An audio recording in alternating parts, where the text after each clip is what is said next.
Remarks to Indians, March 27, 1863. In order to fully understand Lincoln's remarks made to Native American tribal members at the White House on March 27, 1863, it is vital to understand Lincoln's history with Native Americans and the preceding conflicts between the United States and Native Americans of that year.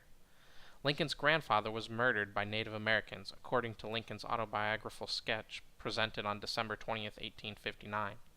In the early 1800s, New Salem, Illinois, sent a bounty on the head of a hostile Indian scalp for $50, compared to $2 for the pelt of a wolf.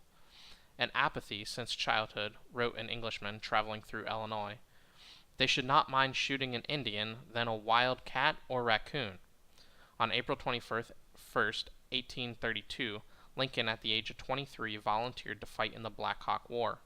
Lincoln was soon elected captain and later stated not since had any success in life which gave him so much satisfaction. The enlistment requirements ended 30 days after service. Lincoln re-enlisted twice, but never saw the action of battle in his time in service. In a speech delivered on February 22, 1860, Lincoln inferred the superiority of whites based on their discovery of gold in the territory on which Indians and Mexicans lived for generations. He rhetorically asked, why did Yankees almost instantly discover gold in California, which had been trodden upon and overlooked by Indians and Mexican greasers for centuries? Lincoln also explained that phonetic writing was what separated whites from savages, and from that talent had derived the fruits of civilization, government, culture, etc. At the same time of the Emancipation Proclamation, President Lincoln dispatched General John Pope to Minnesota to suppress a rebellion of the Santee Sioux. Since the 1850s, the Sioux had been conceding land to white settlers through numerous treaties in return for the promise of a reservation and government aid. As the Union tried to increase enlistment in the Army, it signaled that the Union was short on men, and now would be a good time for the Sioux to challenge the Union. This is the incident of the famous Andrew Myrick quote, "If they are hungry, let them eat grass." 50,000 Native Americans now threatened settlers on the frontier. Pope's efforts to put down the rebellion succeeded, capturing 2,000 Sioux. 303 men were sentenced to death for uprising. President Lincoln communicated the death sentences of 264 prisoners, but allowed the execution of 38.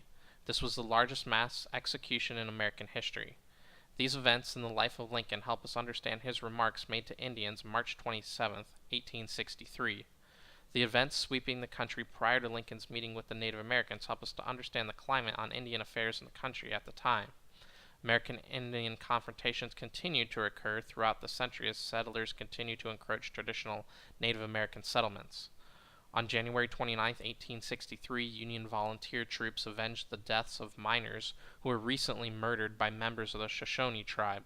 Colonel Edward Connor marched his California volunteers from Salt Lake City to Idaho to engage the Shoshone in what was at first a fierce battle. As the Shoshone ammunition dwindled, the battle turned into a massacre, killing almost 300 Shoshone men, women, and children, many of whom murdered after the fighting. Continuous conflicts would continue until the end of the Plains Indian Wars in the 1890s. On March 27, 1863, President Lincoln met with Native Americans at the White House. "You have all spoken of the strange sights you see here, among your pale-faced brethren, the very great number of people you see, the big wigwams, the difference between our people and your own. But you have seen but a very small part of the pale-faced people. You may wonder when I tell you that there are people here in this wigwam now looking at you, who have come from other countries, a great deal farther off than you have come." Lincoln is referring to the White House as a wigwam and is addressing the chiefs Lean Bear, War Bonnet, Standing Water, Yellow Buffalo, Lone Wolf, Yellow Wolf, White Bull, Little Heart, Spotted Wolf, Neva, Pickled Forehead, and 10 Bears, Poor Bear, and Jacob, of the Shawnees, Cowanees, Apacos, Comanches, Apache, and Colorado tribes. We, pale-faced people, think that this world is great, round ball, and we have people here of the pale-face family who have come almost from the other side of it to represent their nations here and conduct their friendly intercourse with us, as you now come from your part of the round ball. Here a globe was introduced, and the President, laying his hand upon it, said, One of our learned men will now explain to you our notions about this great ball, and show you where you live. Basically, Lincoln is showing the Native Americans where they live, where the white people live, and where the white people have traveled from. This communicated to Native Americans that the white people have traveled farther and more determined and more technologically advanced in their quest to take what they wanted. Lincoln goes on to say, "There's a great difference between this pale-faced people and their red brethren, both as to numbers and the way in which they live. We know not whether your situation is best for your race, but this is what has made the difference in our way of living. The pale-faced people are numerous and prosper because they cultivate the earth, produce bread, and depend upon the products of the earth rather than wild game for a substance." The president is basically saying the way to be prosperous in the world and increase your numbers as a population is to farm and utilize the resources of the land. He is suggesting that the white man's way of life is superior to that of Native Americans. What is really interesting is what he says next. "This is the chief reason of our difference, but there is another. Although we are now engaged in a great war between one another, we are not, as a race, so much disposed to fighting and killing one another as our red brethren." It's a very interesting statement considering it was made in the middle of the Civil War. Just earlier in the same month of March, 3 Civil War battles were fought: the Battle of Spring Hill, the Battle of Unionville, and the Battle of Kelly's Ford, accumulating a death toll in the hundreds. The Native Americans would have been aware of the carnage of the Civil War, and that would have challenged the idea of white superiority, not to mention the president's claim that the white man was more peaceful. As the conversation continues, Lincoln says, "You have asked for my advice. I really am not capable of advising you of whether, in the province of the Great Spirit, who is the great father of us all, it is best for you to maintain the habits and customs of your race, or to adopt a new mode of life. I can only say that I can see no way in which your race is to become as numerous and prosperous as the white race, except by living as they do, by the cultivation of the earth." In conclusion, Lincoln states, "It is the object of this government to be on terms of peace with you, and with all our red brethren. We constantly endeavored to be so. We make treaties with you, and we will try to observe them.